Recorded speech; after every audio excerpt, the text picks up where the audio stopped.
సంఖ్యాకాండము 29వ అధ్యాయము. 7వ నెల మొదటి తేదీన మీరు పరిశుద్ధ సంఘముగా కూడవలెను. మీరు జీవనోపాధి అయిన పనులేమీ చేయకూడదు. అది మీకు శృంగధ్వని దినము.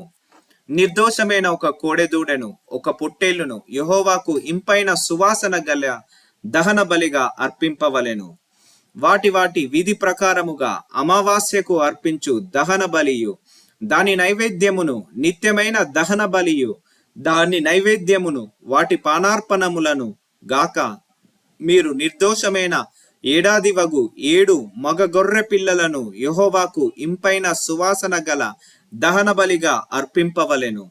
వాటి నైవేద్యము నూనెతో కలపబడిన గోధుమ పిండి ప్రతి కోడెదూడతో తూములో 3 10వ వంతులను, పొట్టేలుకు 2 10వ వంతులను, 7 గొర్రె పిల్లలలో ఒక్కొక్క పిల్లతో ఒక్కొక్క 10వ వంతును మీ నిమిత్తము ప్రాయశ్చిత్తము చేయబడుటకై పాప పరిహార్థ బలిగా ఒక మేక పిల్లలను అర్పింపవలెను.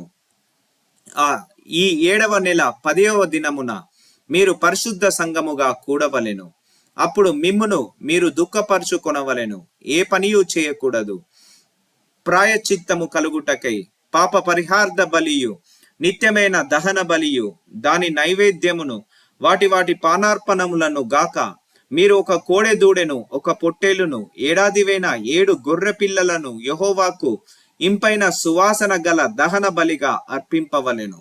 అవి మీకున్న వాటిలో నిర్దోషమైనవై ఉండవలెను. నూనెతో కలపబడిన పిండిని నైవేద్యముగాను ప్రతి కోడెతో తూములో 3 10వ వంతులను, ఒక పొట్టేలుతో 2 10వ వంతులను, ఆ 7 గొర్రె పిల్లల్లో ఒక్కొక్క పిల్లతో ఒక్కొక్క 10వ వంతును పాప పరిహార్థ బలిగా ఒక మేక పిల్లను అర్పింపవలెను. మరియు 7వ నెల 15వ దినమున మీరు పరిశుద్ధ సంఘముగా కూడవలెను. అప్పుడు మీరు జీవనోపాధియు పనులేమీ చేయక 3 దినములు యెహోవాకు పండుగ ఆచరింపవలెను.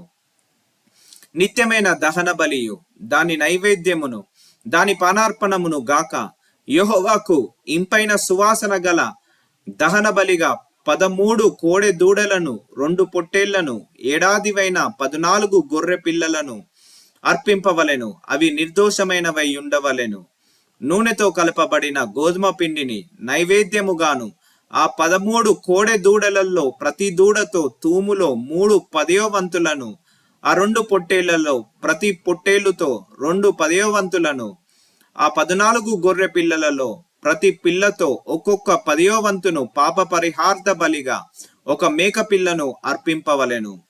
2వ దినమున నిత్యమైన దహన బలియు దాని నైవేద్యమును, వాటి పానార్పణములను గాక మీరు నిర్దోషమైన 12 కోడె దూడలను, 2 పొట్టేళ్లను, ఏడాదివైన 14 గొర్రె పిల్లలను విధి ప్రకారముగా వాటి వాటి లెక్క చొప్పున ఆ కోడెలతోను, పొట్టేళ్లతోను, గొర్రె పిల్లలతోను వాటి వాటి నైవేద్యమును, పానార్పణములను పాప పరిహార్థ బలిగా ఒక మేక పిల్లను అర్పింపవలెను.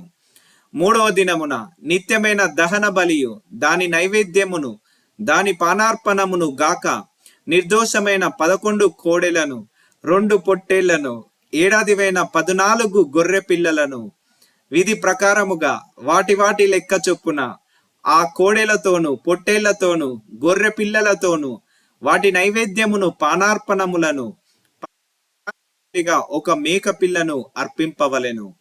4వ దినమున నిత్యమైన దహన బలియు దాని నైవేద్యమును, పానార్పణమునకు గాక నిర్దోషమైన 10 కోడెలను, 2 పొట్టేళ్లను, ఏడాదివైన 14 గొర్రె పిల్లలను విధి ప్రకారముగా వాటి వాటి లెక్క చొప్పున ఆ పొట్టేళ్లతోను, గొర్రె పిల్లలతోను వాటి నైవేద్యమును, పానార్పణములను పాప పరిహార్థ బలిగా ఒక మేక పిల్లను అర్పింపవలెను.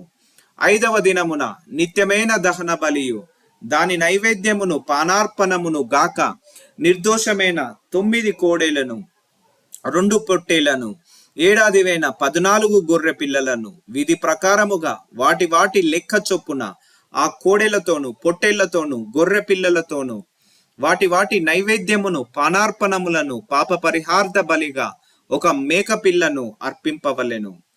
6వ దినమున నిత్యమైన దహన బలియు దాని నైవేద్యమును, పానార్పణమును గాక నిర్దోషమైన 8 కోడేళ్లను, 2 పొట్టేళ్లను, ఏడాదివైన 14 గొర్రె పిల్లలను విధి ప్రకారముగా వాటి వాటి లెక్క చొప్పున ఆ కోడెలతోనూ పొట్టేళ్లతోనూ గొర్రె పిల్లలతోనూ వాటి వాటి నైవేద్యమును పానార్పణముల బలిగా ఒక మేక పిల్లను అర్పింపవలెను.